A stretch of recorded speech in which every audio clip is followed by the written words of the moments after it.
Judul novel Wastu Kancana, pangarang Yosef Iskandar, penerbit Rahmat Cijulang, cetakan pertama 1888, tebel kaca 145 kaca. Sinopsis. Dina eta buku dicarioskeun yen anu ngagentos sementara di Kerajaan Sunda teh Buni Sora. Putra Raja Sunda aya jumenengna masih budak keneh. Janten kedah disiapkeun heula.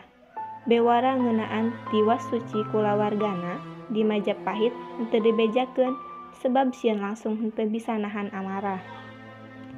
Buni Sora, pamanna Wastu Kancana, nyanak eta murang kalih keur diajar segala rupa kailmuan di padepokan anu khusus keur ngagembleng pasukan khusus Kerajaan Balamati.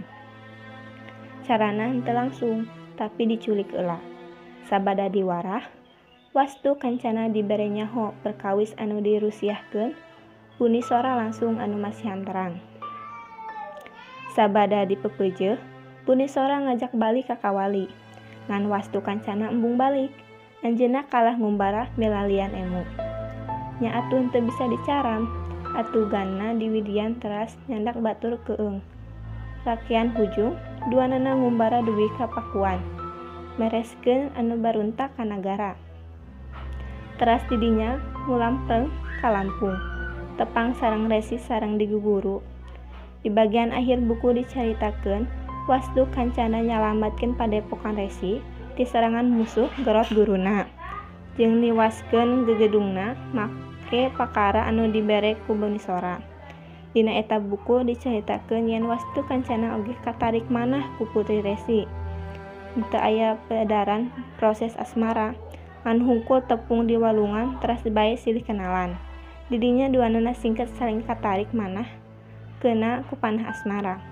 Basa rek mulang ti Lampung ti padepokan Resi, duanana silih mere barang anu janten pangikat ati.